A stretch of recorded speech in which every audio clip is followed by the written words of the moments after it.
la meilleure fréquence dans le week-end. C'était Cosby à la technique. Je suis Florence Kono. Voilà, nous espérons que vous allez bien, que vous prenez soin de vous et de vos familles parce que c'est très très important. Voilà, aujourd'hui nous allons recevoir quelqu'un qui va vous entretenir sur des choses assez importantes, qui vont vous parler et qui vont vraiment vous donner à réfléchir. Nous sommes avec monsieur Paul Mousseau. Bonjour monsieur. Salut à toi. Bienvenue sur la radio au cœur de Boaké. Je salue les études de radio et Boaké Média Plus et je salue les internautes qui nous suivent en direct. D'accord. Nous sommes avec monsieur Paul Mousseau à qui je vais laisser de se présenter.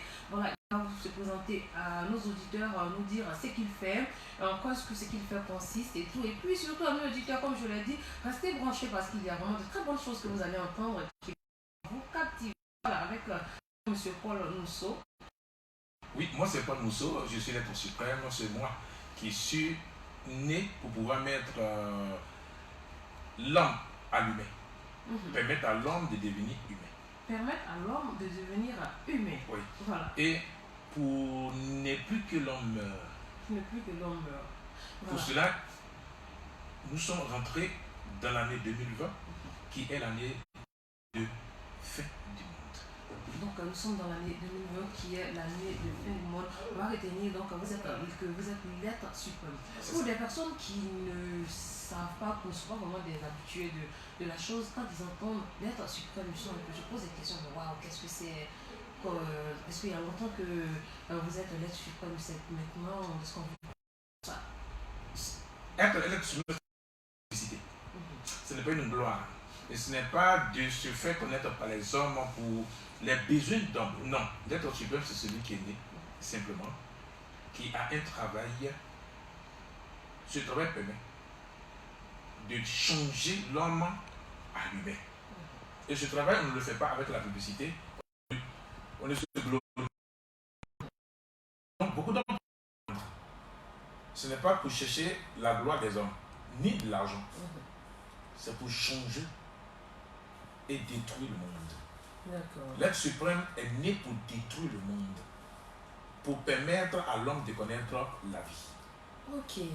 Donc, je pense que vu de cette manière-là, c'est un peu moins péjoratif parce que c'est bien qu'on soit revenu un peu dessus dans les détails pour que les gens comprennent. C'est en quelque sorte une petite transition, n'est-ce pas?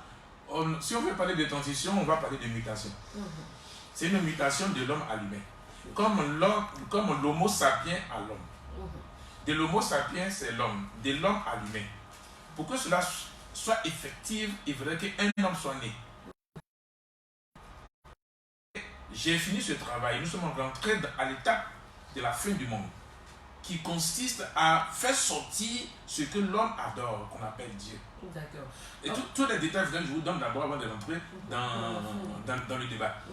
Donc, il faut d'abord faire sortir ce que l'homme appelle Dieu.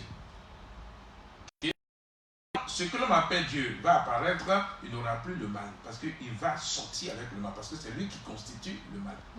Et en même temps, tous les hommes qui sont malades, qui ont des problèmes, se rétablissent automatiquement. Wow.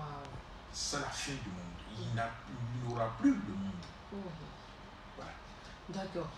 C'est bien qu'on soit revenu là-dessus parce que souvent quand on parle de fin du monde, les gens voient en même temps une version apocalyptique. Oh, mais qu'est-ce qui va se passer? Ça veut dire que c'est la fin de tout. Vous voyez que les gens ont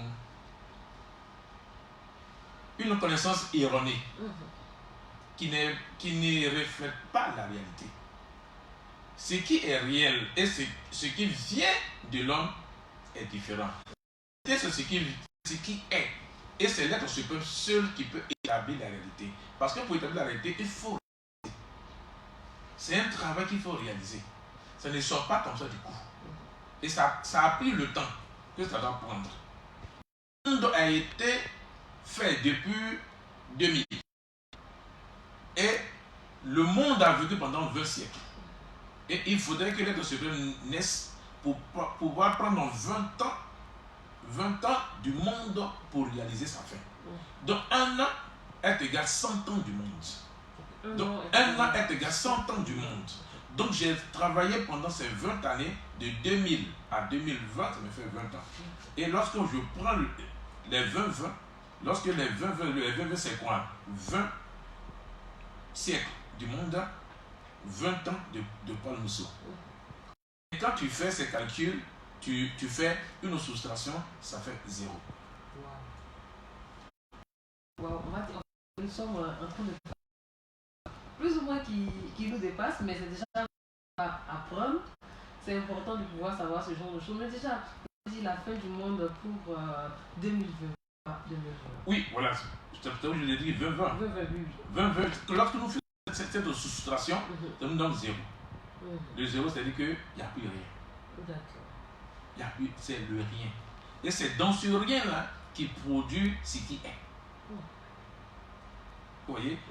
Les hommes ont construit le monde avec toutes les difficultés du monde. Voilà pourquoi quand je parle le monde, moment organisé normalement pour détruire l'être. Le monde a été mis en place pour empêcher que l'être ait un corps. Pour ne pas que l'homme soit heureux. Pour ne pas qu'il puisse aller à la mutation pour être humain. Donc, pour cela, les gens ont mis tout le système, l'éducation.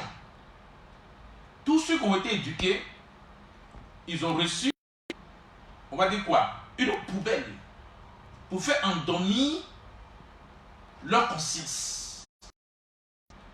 Tout ce qu'on a pour endormir leur conscience, c'est pour détruire notre intelligence. D'accord. Donc, on va dire que tout ce que depuis déjà la maternelle, ça marche. Nous devons parler de l'intelligence, mais nous devons pas parler de l'esprit. Parce que l'homme a une intelligence qui est sa conscience. Si l'intelligence est endormie, si l'intelligence est habitée, si l'intelligence est prise en otage par l'éducation, c'est ce que tu as appris, c'est ce que tu fais. Vous êtes allé à l'école de journalisme et vous parlez selon ce qu'on vous a enseigné, mais vous ne parlez pas de votre intelligence. C'est ce que vous avez appris. Donc du coup, votre savoir qui est l'intelligence est endormi. Et vous êtes animé par ce que vous avez appris du monde. Donc vous faites ce que le monde vous a inculqué. Voici la différence. On ne peut pas ouvrir l'esprit, mais on fait endormir l'intelligence. Pas l'intelligence, c'est la répétition. Comme on le dit souvent, hein, la répétition est pédagogique. Lorsque tu répètes, tu peux bien assimiler et répéter. Et c'est ce que tu as répété, que tu connais de répéter. Donc vous êtes des répétiteurs. D'accord. Donc est-ce que c'est à croire que de façon consciente, est-ce que sciemment, en allant à l'école, comme vous l'avez dit, pour paraphraser un peu, on endort l'esprit quand on va à l'école? Non, on endort l'intelligence. Voilà. On endort l'intelligence. Donc l'intelligence n'est plus active. L'intelligence est dormant. Donc c'est plutôt le contraire qu'on pense avoir à l'école qu'on a en fait. Mais c'est ce que vous avez, l'école là, ce n'est pas ce qui vous êtes né avec. C'est ce que vous avez appris. Exactement. Donc souvent vous dites que je vais aller à l'école pour avoir le savoir. On va à l'école pour avoir la connaissance. Le savoir, on est avec le savoir. D'accord. On a une précision de taille. Donc on est avec le savoir. On est avec le savoir. Quand on va à l'école plutôt, c'est pour acquérir l'intelligence. Non, c'est pour acquérir l'intellect. L'intellect, ok. C'est que tu deviens un instrument fabriqué de la société. Parce que tu vas utiliser ce que tu as appris dans la société, pour la société. Lorsque la société n'aura plus besoin de toi, il te met au garage. En cela, n'est-ce pas? Mais c'est vous qui avez inventé ça. Donc vous avez des limites. Avec des 50, 50, 60 ans, on te met au garage. Et après la WC. D'accord. Maintenant, quand on voit un peu, moi je suis vraiment très intéressée par la question, quand on voit un peu de quoi il est question, on peut dire qu'il y a de quoi s'inquiéter. Il faut d'abord être intelligent pour s'inquiéter. Si tu n'es pas intelligent, tu ne peux pas t'inquiéter. Vous voyez? Moi, je n'ai pas l'inquiétude. Moi, je n'ai pas l'inquiétude. Je ne suis pas inquiet de quoi que ce soit. Parce que je sais ce qu'il sait. Ce que c'est que l'homme lui-même, là, ce qu'il a mis en place là, hein, il est dans la destruction, mais il se plaît de la destruction parce qu'il ne connaît pas une voie de recours. Or, l'homme a une voie de recours qui est sur l'intérieur. Mais si tu as bouché l'intérieur, si tu as fermé l'intérieur, où tu as passé par une voie de recours? Voilà pourquoi l'homme, à un moment donné, dit la mort est mieux. Exactement. C'est pas à cause des difficultés, parce qu'aujourd'hui, le niveau de vie, certains problèmes, certaines difficultés que l'homme pense insurmontables. Souvent on dit la mort est mieux. Est-ce que c'est parce qu'il sait justement que. Parce qu'il n'y a pas de recours, donc il préfère la mort. Or, la mort, c'est la destruction de la vie. Mais heureusement que Paul Rousseau est. Voilà pourquoi j'ai pris la mort, matière organique retournée à la terre. Donc tous ceux qui sont morts vont tous revenir à la vie. D'accord. Cela va donc mener à la fin du monde 2020. Qu'est-ce qui est censé se passer?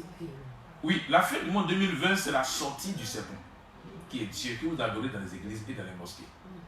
Dieu, divinité incarnée, énergie universelle. Ce n'est pas une chose bien, c'est une chose horrible. C'est un monstre animal. Dieu, c'est un monstre. Voilà pourquoi il y a l'invisibilité, pour que l'homme ne puisse pas avoir sa connaissance. Pour pouvoir savoir qu'est-ce qui se passe. Comme il est caché, comme ce monstre est caché de l'invisibilité. Et communément, on dit que personne ne peut voir Dieu et vivre. Oui, ça c'est une réalité.